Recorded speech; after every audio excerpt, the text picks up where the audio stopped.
It is 3 p.m. Tuesday here in Seoul. Hello and welcome to Arirang News. I'm Noaram. Thank you as always for tuning in. We begin with the COVID-19 outbreak here in South Korea and a concerning development for people in Seoul. The Central Diseases Control Headquarters says a clustered transmission of the coronavirus at a call center in Seoul's Gurogu district has led to at least 50 newly confirmed cases. This is the biggest single-place infection in the capital so far. The first case from the call center was confirmed on Sunday in a 56-year-old woman. Health authorities have called on all 207 people who work at the call center to self-quarantine. The entire building has also been temporarily closed.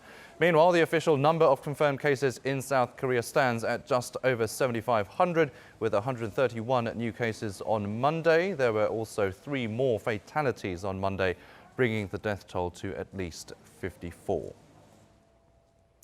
And as the coronavirus rapidly spreads across the world, with nearly 110,000 cases reported in more than 100 nations, the World Health Organization says the threat of a pandemic has become very real. However, the head of the WHO says the outbreak can be controlled. Our Kim Yo-sun has more.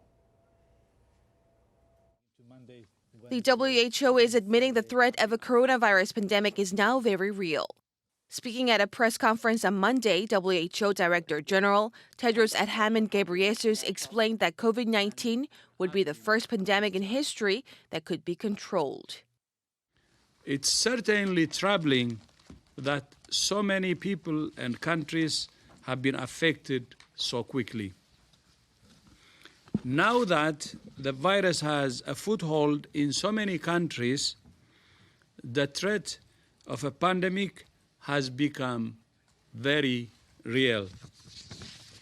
But it would be the first pandemic in history that could be controlled. The bottom line is we're not at the mercy of the virus. He also explained that over 70% of Chinese COVID-19 patients have fully recovered following treatment, saying the outbreak there may be winding down. He pointed out that some countries have been able to slow down, even stop transmission, especially praising the efforts put forth by Singapore. Referring to how countries should respond, Tedros stressed it should not be a question of either containment or mitigation, but both. It's not about containment or mitigation, which is a false dichotomy. It is about both containment and mitigation. All countries must take a comprehensive, blended strategy for controlling their epidemics and pushing this deadly virus back. While the WHO has so far refrained from describing the outbreak as a pandemic, many experts say the threshold has long been met, with the virus, which first originated in China, spreading to every continent with the exception of Antarctica. Kim Yo-sun, Arirang News. Now let's look at a situation elsewhere. Italy's Prime Minister has ordered the lockdown of the entire nation to try to stop the spread of the coronavirus. He quoted Winston Churchill to say his country is facing its darkest hour. Italy is now the second hardest hit country in the world after China. In the US, meanwhile, a cruise ship carrying coronavirus patients has docked in California, and the White House is considering stimulus measures as recession fears start to spook the Trump administration. Our Park Se-young reports. Italy expanded its lockdown to the whole country on Monday as the total number of confirmed COVID-19 cases approaches 10,000. The number of cases in Italy rose by 24% to 9,172 on Monday, and the death toll has jumped to 463. Italy imposed strong quarantine measures on the northern part of the country on Saturday, but just 2 days later, they have already been deemed insufficient. I am about to sign a decree that we can describe as I stay at home. There will not be any more Zone 1 or Zone 2 in the country. It will be Italy, a protected zone. All movement across the country is to be avoided unless motivated by 3 specific circumstances: reasons of work, reasons of necessity, or health reasons. The measures will take effect from Tuesday until April 3rd. All schools and universities, which were to be closed until March 15th, will now not open until next month. All public gatherings will be banned and sporting matches, including Serie A football matches, will be suspended. In the U.S. on Monday, the Grand Princess cruise ship carrying at least 21 passengers who have tested positive for the coronavirus docked at the port of Oakland, California. Authorities say it could take 2 to 3 days to clear the ship, with priority given to patients who tested positive and others needing medical care. U.S. passengers will be transported to military bases to undergo a 14-day quarantine. Foreign passengers will be sent home on charter flights from a section of Oakland International Airport.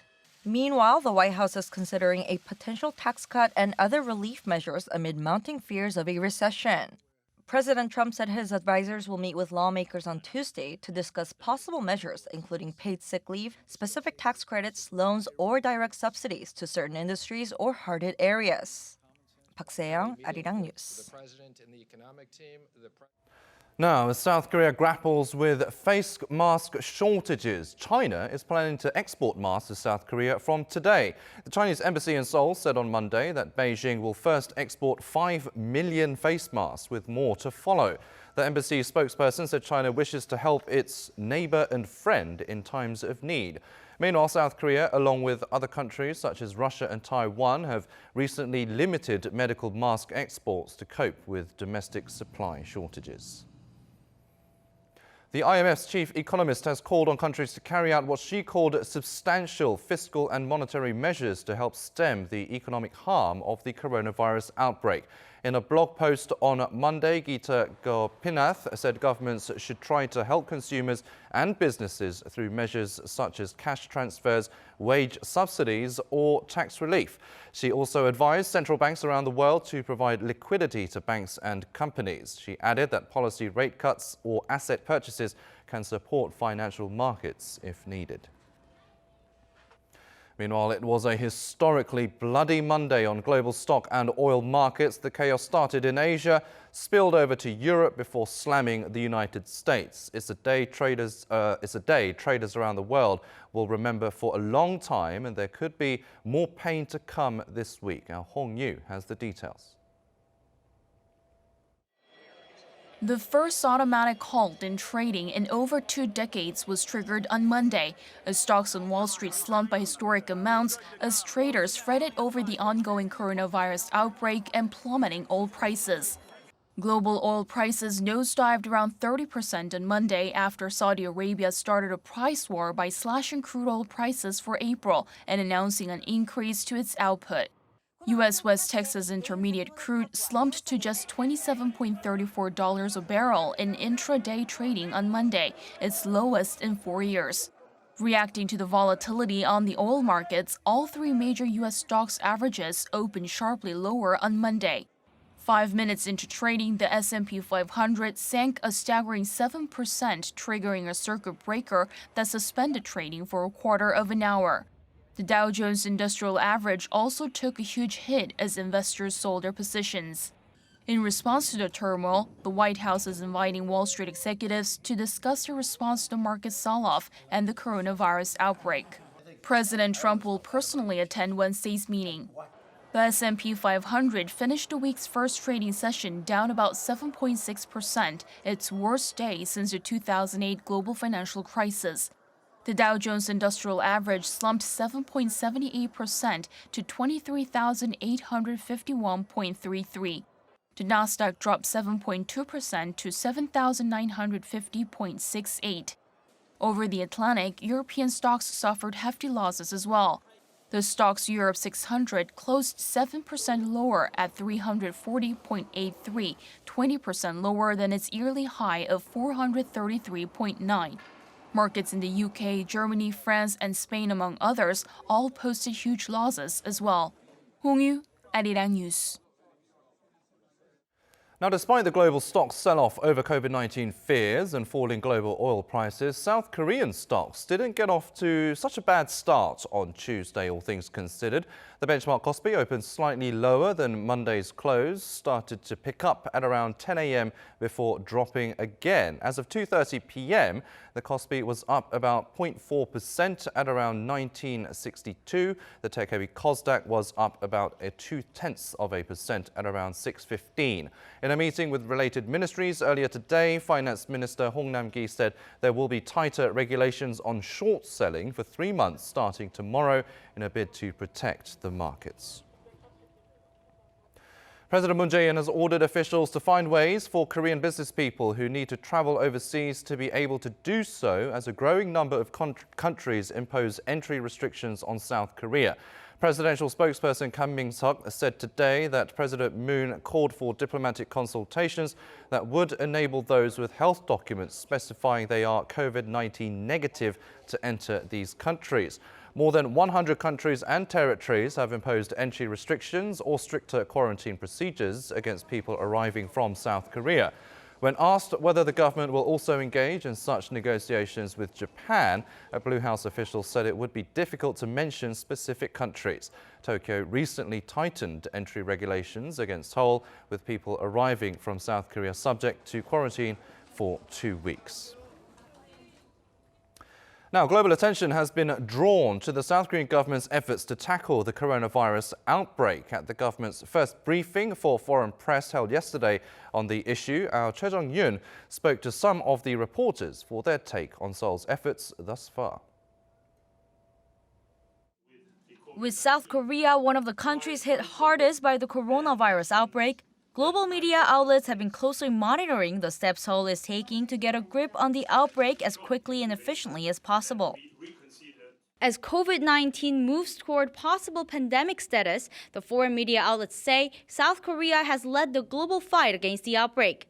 In fact, they say the measures it's taken could become a model for others. One factor that came in for particular praise from international reporters at Monday's special press briefing was South Korea's overall transparency in terms of information sharing and its daily updates about the extent of the outbreak. Korea's transparency, I think, has to give a sense of trust or, credence to the public. Generally speaking, you can't be that much more transparent than Korea has already done. And I think, it's a model that other countries could look to emulate in terms of how to address this. Others were impressed at the South Korean government's method of communicating the message clearly to everyone in society.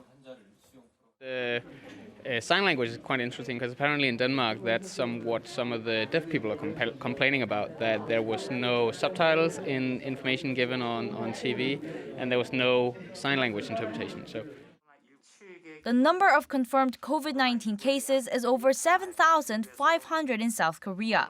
But it was the sudden spike in infections that brought extra attention to the speed and scope of South Korea's capacity to diagnose the coronavirus. We're talking about, if I'm not mistaken, 2,700 tests per million people in this country. It's the highest in the world. And of course, especially if we talk about prevention, then I really can't think of any other many measures that are as good as that. The reporters were also curious to see what further measures will be introduced to steer South Korea through this trying time. Choi Jung-yoon, Arirang News. Turning to some sports news now, and South Korea's former archery world champion Kim Jin-ho has been named this year's International Olympic Committee Women and Sport Award winner for Asia. Here she is speaking after receiving the honor. I think men and women should cooperate to make sure they have the same rights so they can create something great together. Kim won the World Archery Championships in 1979 to become the first ever Korean archery world champion. The IOC says she has successfully advocated for increased female representation within national sports governing bodies. The 58-year-old also founded the Myeonggung Council, which provides free archery lessons and scholarships to children, especially girls. And due to fears over the coronavirus, South Korea's Professional Baseball League has postponed the start of its regular season indefinitely. At a meeting with club presidents earlier today, the Korea Baseball Organization announced that the 2020 season will be pushed back to sometime in April. The season was originally scheduled to begin on March 28th. The league said they made the decision after consulting with health experts, emphasizing that the health of fans and players is top priority. If the situation doesn't improve by April, the games could go ahead without any spectators, as the KBO still plans to play all 144 games.